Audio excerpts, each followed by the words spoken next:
Bien, ya estamos de vuelta. Durante la jornada de ayer, el gobierno ingresó al Congreso el veto presidencial para resolver la situación del reajuste salarial y poner fin así a las movilizaciones que mantienen paralizados a los funcionarios públicos.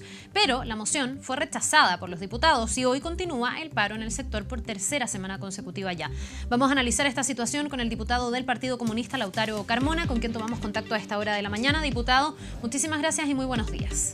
Hola, muy buenos días. Bien, habíamos visto un acuerdo previo, intensas negociaciones que se hicieron entre el gobierno, los presidentes de la nueva mayoría, en un momento además de mucha tensión en la relación entre los partidos oficialistas y el Ejecutivo. Había un compromiso de respaldar al ministro de Hacienda o al Ejecutivo con este veto presidencial. Sin embargo, el Partido Comunista particularmente votó en contra el día de ayer. ¿No ha sido desleal el Partido Comunista con su propio gobierno? A ver, parto al final porque hay tres preguntas allí. La primera, el Partido Comunista no ha sido desleal.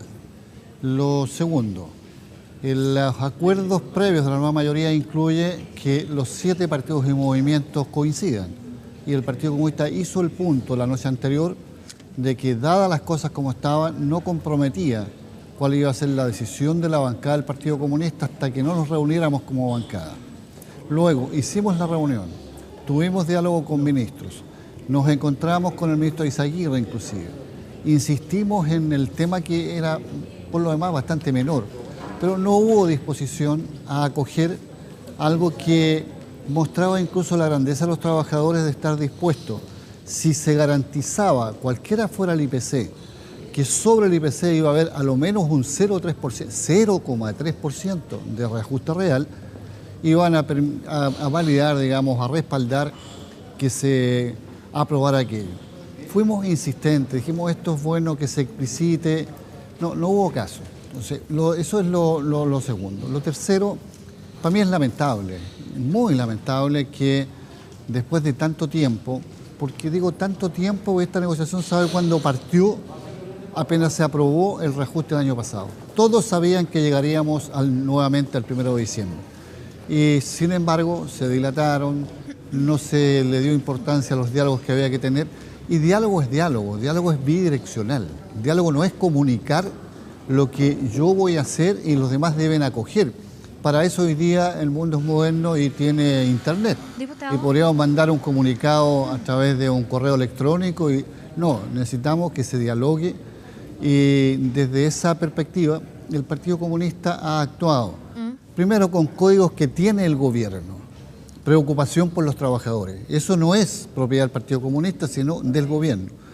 Segundo, en un diálogo, lo ha dicho muchas veces la presidenta, insisto lo que es un diálogo.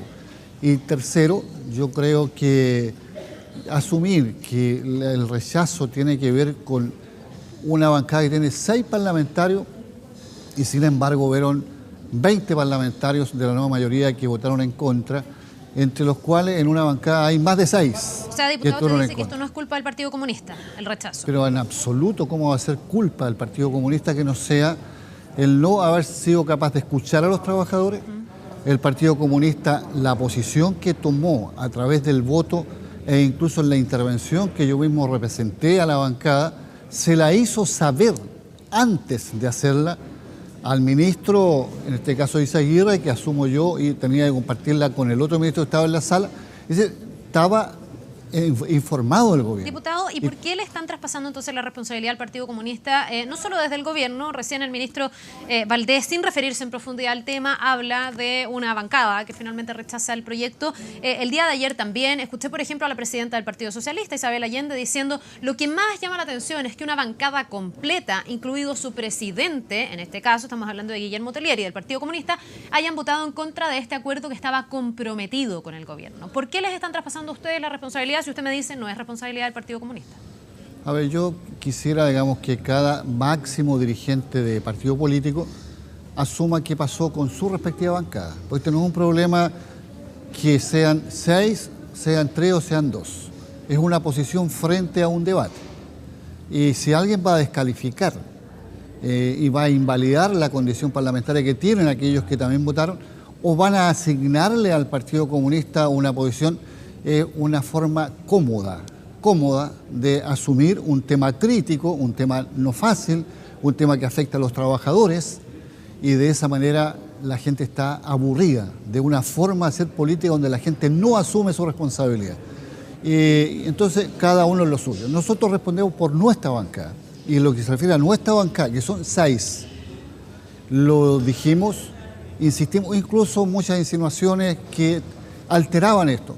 Que alguno se salga a la sala, que el otro mejor no vote, es decir, digamos que esto es así, pero no mostremos que es así. Yo creo que eso no es bueno, que no ayuda. Y en eso me gustaría que los máximos líderes que hoy día reclaman que el Partido Comunista no hizo saber esto la noche anterior, que el Partido Comunista no insistió, lo dijeran también públicamente respecto a su gente.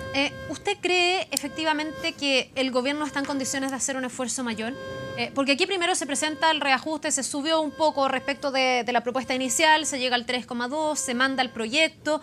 Hay ahí un revés para el gobierno brutal, inédito, desde por lo menos el retorno a la democracia, donde desde los comunistas hasta la UDI votan en el mismo sentido, en contra del proyecto del Ejecutivo.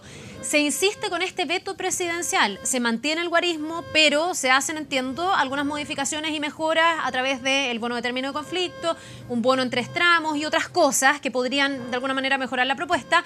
Se llega a este acuerdo con los partidos de la nueva mayoría. Es cierto que Guillermo Tellier decía que él no podía comprometer a la bancada completa para esto, pero el ministro insiste en que él ha ido haciendo esfuerzos y que la economía no da para más. Entonces, ¿cómo un partido oficialista como el Partido Comunista insiste en que no es así? ¿Quiere decir que entonces el ministro de Hacienda está faltando la verdad, que hoy día sí se puede hacer un esfuerzo mayor?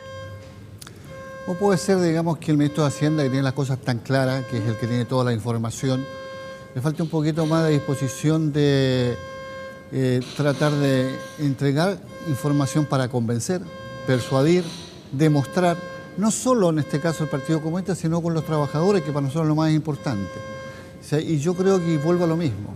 Cuando no hay una vocación de que el diálogo es una obligación para un político, sobre todo un político que está a cargo de tareas tan importantes, estamos complicados porque todas las cosas muy luminosas que puede tener alguien con muchos diplomas de por medio terminan siendo comprendidas por un pequeño círculo de entendidos y no por todo el pueblo llano, que es el que hace falta que comprenda, porque yo le voy a decir que yo no creo que los trabajadores estén locos y quieran quebrar el país. Yo quiero validar y resaltar lo que pasó el día de ayer cuando ellos fueron desalojados violentamente con una manifestación que fue desproporcionada absolutamente y se vio en todos los medios. ¿Qué salieron diciendo? Estamos en disposición de que se construya una mesa de diálogo. ¿Por qué? Porque existe el recurso de que se haga un nuevo proyecto. No se olviden que antes la ley de reajuste del sector público entraba el 25 de noviembre, porque tiene que estar resuelto antes del 1 de diciembre. Si hay, como se ha puesto otras veces, urgencia, hiperurgencia, disposición para que se resuelva esto, creo que el gobierno y particularmente el Ministerio de Hacienda tiene en sus manos, ¿diputado?, esa iniciativa. ¿Están las condiciones para conversar? ¿Usted tiene una opinión respecto de, por ejemplo, los insultos que profirió Bárbara Figueroa el día de ayer contra el ministro? Lo llamó incluso hijo de P. No lo voy a decir completamente, pero epítetos bien duros en contra de un ministro que es parte del gobierno al que usted apoya. A ver, yo creo que si uno saca de contexto, no lo dijo cuando estaba en un sofá tomándose un cafecito y bien atendida. Lo dijo en el marco de una situación de tensión muy fuerte. Todos saben cuál es mi forma de expresar las ideas, pero esto tiene contexto. Sacarlo de contexto me parece que es intencionado y no hace bien. Eso es lo primero. Segundo, si yo me guiara por dichos de próceres, referido usando el recurso de la descalificación a través de un garabato, francamente que va a ser una lista muy grande. Ya, o sea, yo quiero quedarme con otra cosa. De diálogo. Yo digo que no. Yo digo que cuando uno está en esto, tiene que tener madurez, mirada larga, saber cuáles son las cuestiones más importantes y cuáles son las secundarias. Y hoy día lo más importante es el reajuste a los trabajadores públicos, que se lo merecen en forma legítima, porque le aportan a la economía, porque parece que este es un debate con holgazanes, con gente que nada produce, y que habían anunciado hace mucho rato que iban a tener un planteamiento. Fíjate que el debate está en 3,2, porque el 3,2 no es adquirido en el debate parlamentario. Así se partió y así se terminó, no hubo ningún cambio. La petición de los trabajadores partía en un 7,5. Los márgenes están bastante, hay una amplitud muy grande.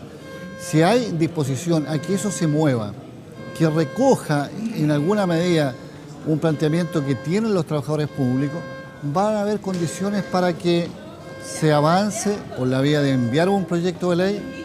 Los trabajadores están en disposición de conversar y dialogar, y es lo que yo creo personalmente, como alguien que tiene convicción que la nueva mayoría es una necesidad. Diputado. La nueva mayoría no es una asociación de unanimismo. Hay una diversidad que es una cualidad que se expresa en el debate, incluyendo, se ha expresado en cómo votó cada uno un tema tan importante como este, pero forma parte de la nueva mayoría. Respecto de esto mismo, de las diferencias dentro de la nueva mayoría, cuando se logró este acuerdo entre La Moneda y los presidentes de la nueva mayoría, con un diputado Tellier que puso algún tipo de duda con que la bancada completa fuera a apoyar el proyecto, se llamó por parte de algunos parlamentarios, recuerdo a Matías Walker, por ejemplo, que decía llamar a que el Partido Comunista asuma que ser gobierno tiene costos. Y eso recuerda de alguna manera una frase que se acuñó al comienzo de la nueva mayoría, donde la definición del Partido Comunista era que iban a estar con un pie en la moneda y un pie en la calle. ¿Es posible eso? Porque hoy día ustedes finalmente quedan teniendo que asumir una especie de deslealtad que ha sido sindicada por otros partidos de la nueva mayoría. ¿Se puede tener un pie en la moneda y afuera, y en este caso creo que el pie ha estado más afuera de la moneda? A ver, la lealtad se mide en cuál es la disposición, la convicción respecto a un compromiso programático.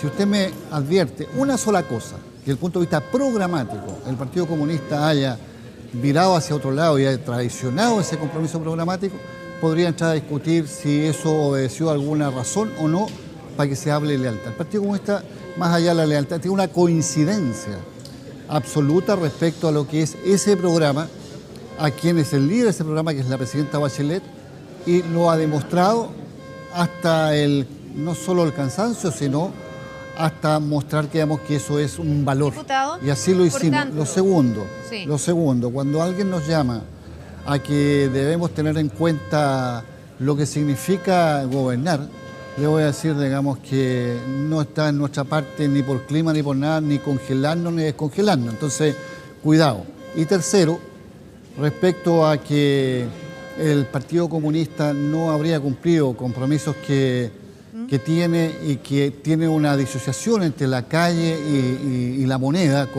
Primero, no fuimos nosotros los que pusimos esa nomenclatura, esa contradicción falsa. Yo no imagino a ni un político del sector que sea que vaya a reivindicarse adentro de un gabinete, adentro de un escritorio, sin escuchar a la gente, sin estar con la gente. Si no, es una utilización cada 4 años de ir a golpear una puerta y decir: señora, usted confía en mí, olvídese de que tiene derecho a opinar, a proponer, a exigir, a nada. Total, yo 4 años, como que fuera Dios, la voy a representar. Yo no creo en esa política. Y yo creo que la nueva mayoría no es esa política, y no lo digo solo por los dirigentes comunistas, sino por la forma que hay que entregarle a la juventud. ¿Por qué hay tanta apatía? ¿Por qué hay tanta distancia? ¿Por qué hay tanta abstención? Entonces preguntémonos si vamos a seguir cultivando algo, porque hacemos una contradicción falsa. No hay contradicción entre la moneda y la calle, no existe contradicción. La moneda misma, cuando es mirada desde una mirada progresista, de suyo entra a la calle, entra la moneda de suyo sale a la calle también. O sea, es una sola unidad. Diputado, ¿cuál es la propuesta del Partido Comunista luego de este rechazo al veto para que este conflicto se destrabe? La propuesta es que se reponga una mesa de diálogo del gobierno con los trabajadores de la mesa del sector público, tal como ellos lo han planteado, a pesar de la represión del día de ayer. Y lo segundo, que se concentren en trabajar un proyecto de ley que venga con todas las urgencias del caso. Han habido otros temas que han reclamado urgencia, en 24 horas se ha legislado. El proyecto de ley no puede ser repetir lo mismo porque sería inconstitucional, toda vez que lo mismo tiene que plantearse un año después. Y está concentrado en 2 o 3 cosas, se conocen ya todas las opiniones y habrá que tener grandeza, disposición para buscar el punto de encuentro que a las partes. Porque yo le quiero decir que yo no siento que los trabajadores públicos estén contra el gobierno ni contra la nueva mayoría. Lo que están ellos es exigiendo una legítima demanda desde la posición que tienen, que son trabajadores y tienen familias. Y yo espero que quienes les toca representar al gobierno tengan esa vocación de ir a escuchar con respeto y de intentar hacer empatía. Eso es lo que falta mucho, la empatía para ponerse en los zapatos del otro y llegar a una conclusión que aquí nadie está loco ni quiere, digamos, producir una quiebra al Estado chileno. Bien, pues, diputado Carmona, muchísimas gracias por esta entrevista. Que tenga un buen día. Gracias a ti. Buenos días.